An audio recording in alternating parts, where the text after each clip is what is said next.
We're joined this week for Ask a Swan by Ryan O'Keefe. Ryan, plenty of questions for you. First up is a question from Michelle. Do you always cycle to training? Yes, I do. I've been doing that for a few years now, probably 5 or 6. So I find it good extra fitness, good recovery, and good for the environment. Now, you're an avid cyclist and are actually starting to make a bit of a business out of it.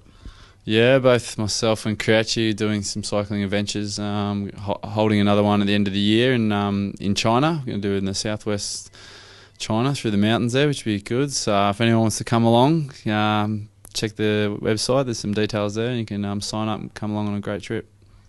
Excellent plug to kick things off, Ryan.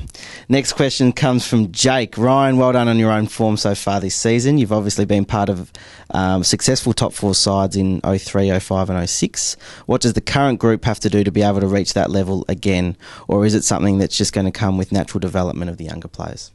I think it's a little bit of development's going to come. I think a lot of us forget that we've got some pretty young kids that haven't played much footy and they're doing such a great job. So I think the foundation for a good side, I think we've got that and the way we play in that. I think at the moment it's sort of trailing us from the top 4 sides is probably just our finishing and that which comes just more in practice and finishing under pressure. So I think the foundation and the basis of being a top 4 team's there. What sort of impact do those young guys coming through have on a senior player like yourself when you're lining up next to guys like Dan Hanbury and Sam Reid and you see Alex Johnson in defence? Yeah, look, you don't really, when you're out there, you don't really think of them as young guys. As I said, sometimes you forget they are only 19, 20 years of age, played a dozen games. So they're out there and they're going to do their job, and they've been doing the job really well this year. So I suppose they're just going to get better, which is promising.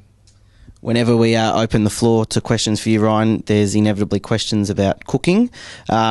This one comes from Matt Hart. Hi, Ryan. You obviously really love your cooking, which is great. What is your favourite dish to cook the night before a game or just in general? Good luck against Collingwood. Hope you and all the Swannies have a great game.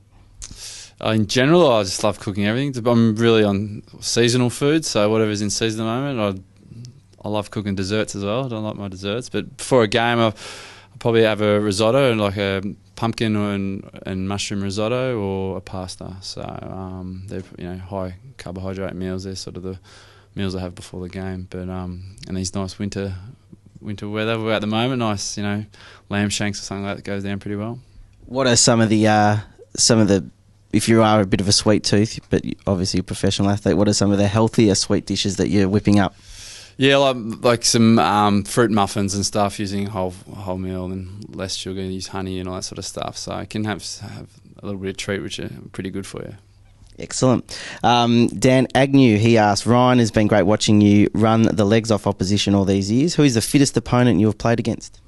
I'd probably have to say Ben Cousins when he was going. He just ran hard all day, so he was pretty...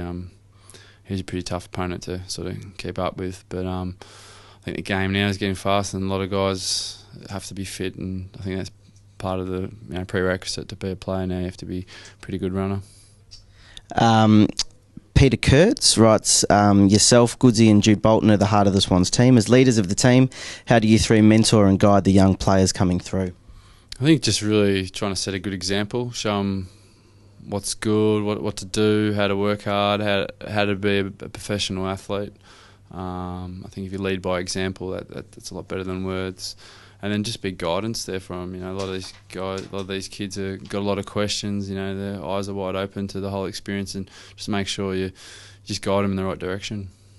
Fantastic, Ryan. Sarah Greshaw writes, hey Ryan, have you and the lads ever thought to open a restaurant in Sydney, and if so, which Swans would you like to see doing the washing up every night?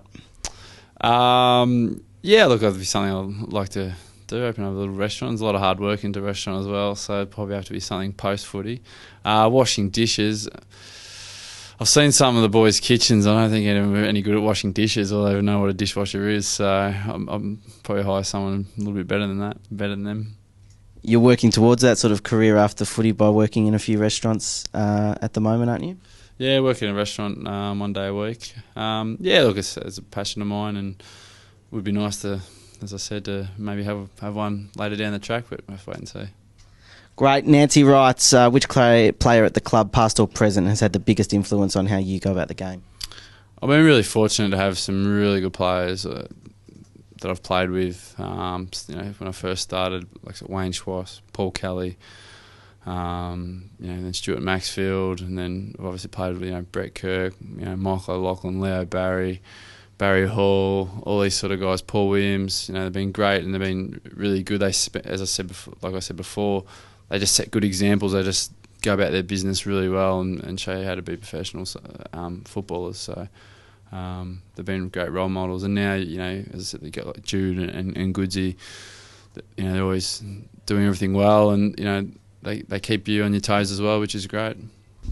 Last question comes from Rob. Hey Ryan, great to see you back and looking in good form. How have you found balancing your commitment to the Swans as well as being a mentor to the younger guys and being a dad? Levi is a pretty adorable kid, by the way. Yeah, he's a pretty easy kid. He's good. I think it's good to have balance in your life. I think if you're too weighted one way, like if I was too weighted footy, you can just get consumed in the whole thing. You need some balance in your life. So I find it really good. You have a bad game on the weekend or a bad day at training, I go home to him and he just makes it all feel better. So I think it's great to have a good balance in your life.